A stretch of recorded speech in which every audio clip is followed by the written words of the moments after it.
itu lebih baik ya, lebih bagus sebenarnya.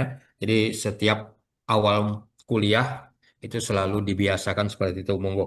Kemudian eh, tadi juga sudah melakukan peninjauan terkait dengan materi sebelumnya dan materi ke depan gitu ya, Ya, Pak. terkait dengan praktek semu tadi, ya peradilan ini tadi, dan itu eh, sudah memberikan gambaran yang jelas terkait dengan apa-apa dari mata kuliah ini, dari materi mata kuliah ini, dan bagaimana nanti struktur dari perkuliahannya. Ya, jadi sudah sampai ke sana. Oke, itu bagus ya, itu ya, Bapak Ibunya. Nah, kemudian tujuh pembelajaran juga sudah oke. Nah, kemudian dari isi. Nah, isi ini yang agak sedikit ini Pak Eri. Ya, karena saya Ya, tahu sih teman-teman di ilmu sosial, khususnya di ilmu hukum, pasti metode yang paling apa ya, yang paling dominan gitu ya, yang paling banyak digunakan adalah metode ceramah seperti ini. Karena ya, memang informasi-informasi yang diberikan kepada mahasiswa ya dalam bentuk yang ya apa ya, pengetahuan-pengetahuan seperti ini biasanya. Nah, eh, saya maklum terkait dengan itu, tetapi kalau memang bisa dikombinasikan ya dengan kasus, misalnya katakanlah dengan metode pembelajaran yang lain, itu akan lebih baik. Misalnya, saya ambil contoh. Kalau kita terkait dengan misalnya katakanlah tentang gugatan gitu ya, ada gugatan terkait dengan ya rumah tangga lah, misalnya ya, perceraian atau segala macam. Kalau memang ada video atau ada kasus yang lagi ngetren lah bahasanya saat ini, itu akan lebih baik ya. ya, Jadi misalnya kasus perdata terkait dengan apa kayak ijazah palsu apa segala macam, itu kan akan mungkin lebih baik gitu ya. ya, Karena itu memang real, real di lapangan itu yang terjadi. Dan ini memungkinkan sih teman-teman di Fakultas Hukum, dosen-dosen di Fakultas Hukum untuk apa ya, membuat itu gitu ya, karena memang di media massa itu banyak. Nah, itu akan mungkin lebih menarik sehingga nanti dalam pengertian materinya tentang gugatan, tetapi dalam pengertian kita memang ngambil contoh kasus atau memang ngambil fenomena yang terjadi saat ini ya. Nah, itu mungkin akan lebih baik. Tapi itu monggo silakan tapi didiskusikan Pak ya, karena ini memang ini. Dan kemudian di dalam materinya ya itu tadi. eh, saya belum melihat ininya, diskusinya, Pak ya. Jadi ya, ya, Pak, memang ya, Pak. eh, mungkin akan lebih baik nanti di real teachingnya lebih banyak dibuka diskusi, ya, waktu diskusinya dengan mahasiswa, sehingga nanti mahasiswa bisa ya akan lebih memahami dan lebih aktif di dalam pembelajarannya, ya. Secara eh, penguasaan materi jelas, saya tidak bisa meragukan lagi, pasti oke sih ininya. Nah, kemudian untuk penutup, tadi Pak Eri juga memberikan penugasan, ini juga baik gitu ya, Bapak Ibu semua. Dan tapi ini tergantung dengan RPS-nya sebenarnya. Ya, RPS-nya itu ada penugasan nggak di situ. Jangan apa dalam pengertiannya eh, ada RPS nggak ada RPS, pokoknya pokoknya tiap minggu ada tugas ya. Ya monggo. Kalau seandainya setiap minggu itu ada tugas, ya mohon dicantumkan juga di dalam RPS-nya. Jadi jangan sampai nanti karena RPS ini biasanya kan terbuka dan kalau misalnya di kita nanti di, eh, beberapa jadi ya, Pak.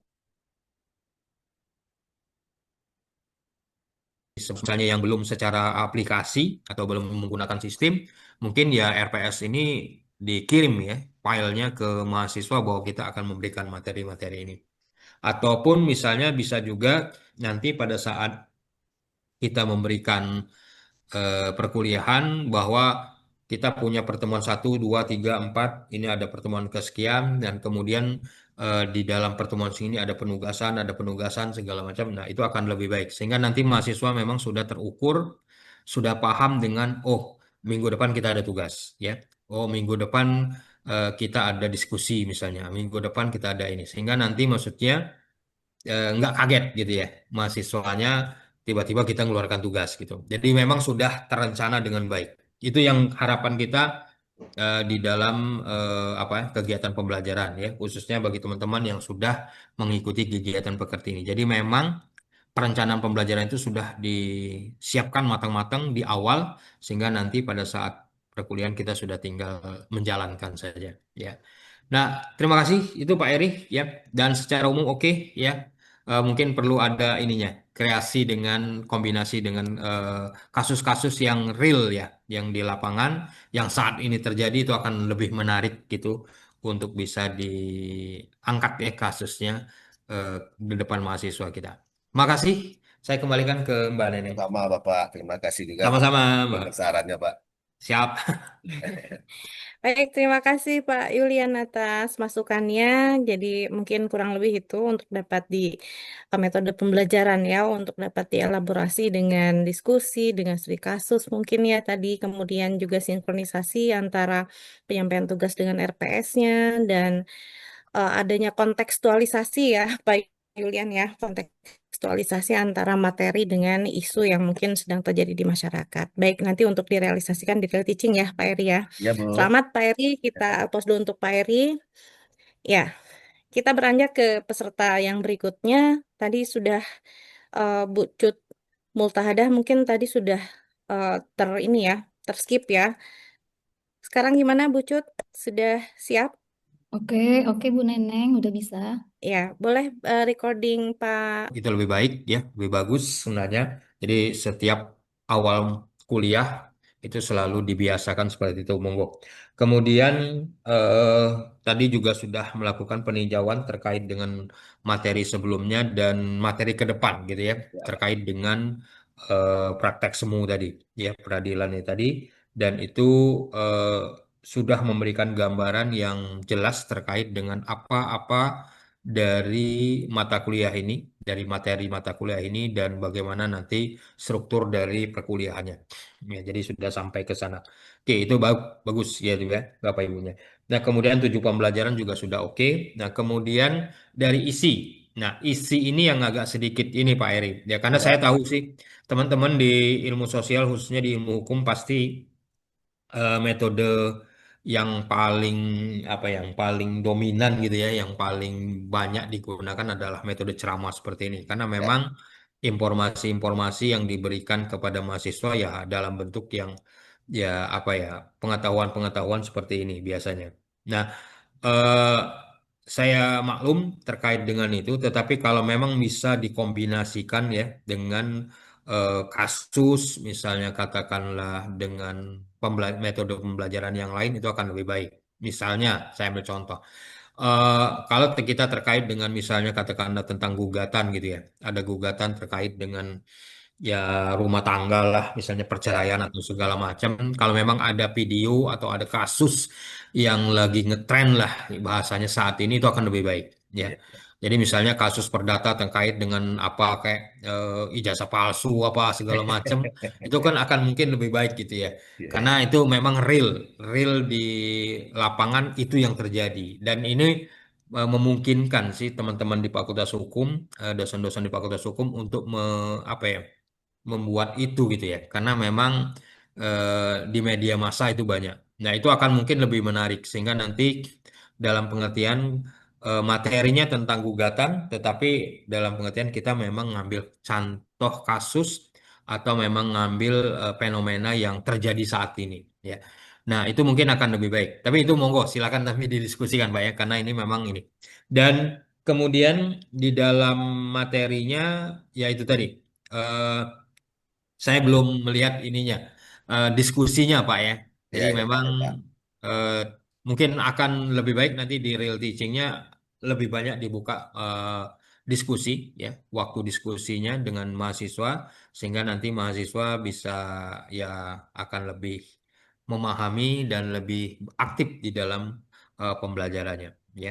Secara eh, penguasaan materi jelas, saya tidak bisa meragukan lagi, pasti oke sih ininya. Nah, kemudian untuk penutup, tadi Pak Eri juga memberikan penugasan, ini juga baik gitu ya, Bapak Ibu semua. Dan tapi ini tergantung dengan RPS-nya sebenarnya. Ya, RPS-nya itu ada penugasan nggak di situ. Jangan apa dalam pengertiannya eh, ada RPS nggak ada RPS, pokoknya pokoknya tiap minggu ada tugas ya. Ya monggo.